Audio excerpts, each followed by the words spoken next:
Hi, I'm Pastor Bill with your Maple Minute for this December 15th, 2020, Tuesday, December 15th, 2020. Yeah, it is only 10 days till Christmas, and that's exciting, especially if you're ready, but it can be ultimately frustrating. You know, we've been looking at the meaning of life or the purpose of life, or how can we find happiness in this life that we live here on this earth. And what we find here in the book of Ecclesiastes is that Solomon has a view without God. Remember, he's lived a life that his wives and all the wives and worldly possessions that he had took him away from God, and he stopped trusting God. Now he's looking back over life. And in last episode, we talked about how he described life being futile. And today we're going to look at the next couple of verses in Ecclesiastes chapter number 1, where he describes the fact that life is not just futile, but life is frustrating. And I think you would agree with him on this one. You know, I think the natural outgrowth of futility is frustration.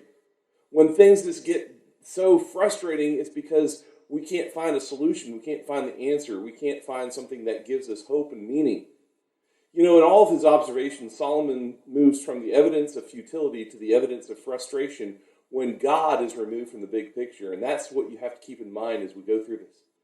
In this section, verses 8 through 11, Solomon really just points out two distinct aspects of what he's talking about in life without God, that is. The first one is that nothing in life is fulfilling. That seems sort of silly to me because here's a guy named Solomon who had everything. He still would be considered one of the richest persons to have ever lived on this planet, much less alone the fact that he was one of the wisest people. In fact, he's given the label the wisest man to have ever lived because he got the wisdom of God. Nothing, though, fulfilled him without God. I think that's what frustrated him the most. I think it's some of the things that we've learned over years, that the new car, the new house, the new job, sometimes even the new relationship, it doesn't fulfill us because we're looking for something greater. And the only thing that really can fulfill us is God. You know, in verse number 8, he says this: all things are full of weariness. Can you feel the frustration and the futility of life coming out? All things are full of weariness. A man cannot utter it. The eye is not satisfied with seeing, nor the ear filled with hearing. Now, if you're in marketing, that's an awesome thing because that's what it works on. Marketers are working on the fact that when we're made aware of what we don't have, then we need more of it. That's why as soon as the latest version of iPhone comes out, everybody's going to have it because they make you aware that you don't have the latest version. And that's true about everything we own. That's why we see someone driving a newer car and we feel like we got to go take a look to see if our car needs to be upgraded. And that's the truth of the matter. The ultimate put down, though, in today's society is to say that we experience boredom, I think. I remember as a school teacher taking students down in Florida to Disney World, to Epcot, and within just a short time, in fact, even before we went, some of the kids were like, I don't want to go because it's boring. It's boring? Are you kidding me? There's so much to do there. Now, I'm not always the biggest fan of Disney World and things like that, and I'm not here to promote Disney World, but that just tells you the state of how we are in life. We seem to be afflicted by boredom in this day and age because there's so much that we have, yet it doesn't fulfill us, and that's the problem.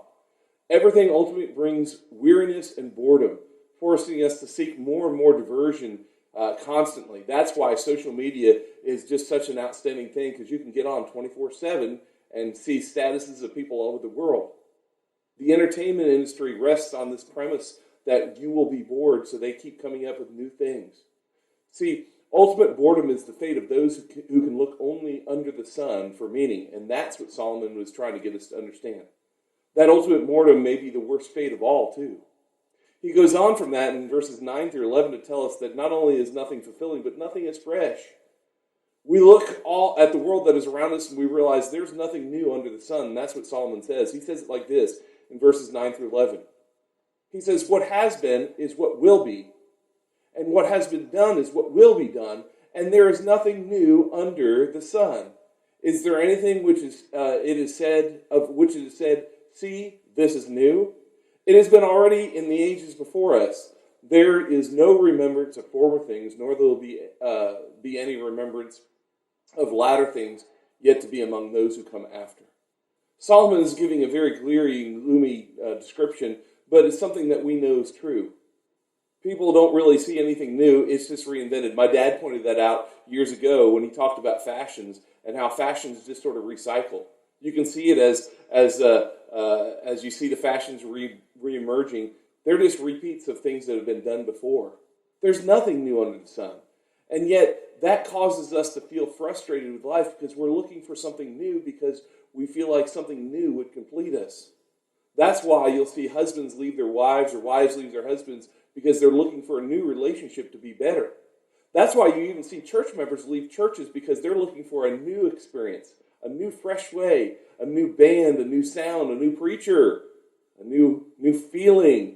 And then they get frustrated at the next church they're at because it wasn't fresh either. It became old.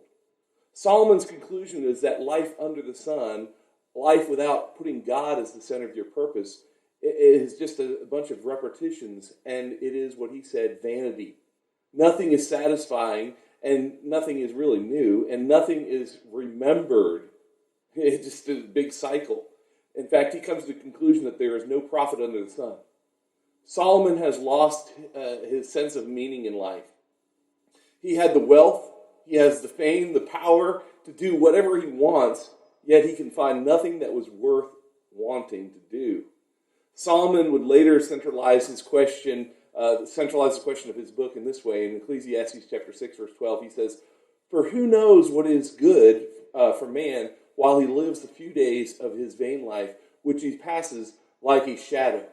For who can tell a man what will be after him under the sun?"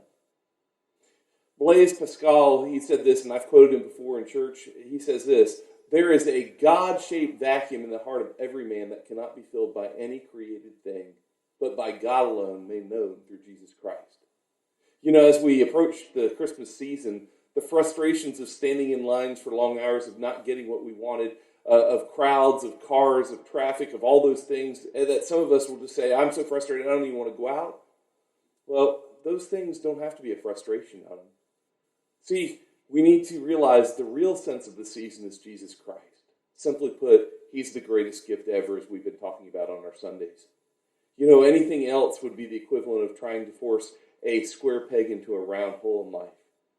Only Christ can fill that hole in your life, that hole in your heart, that sense of meaning.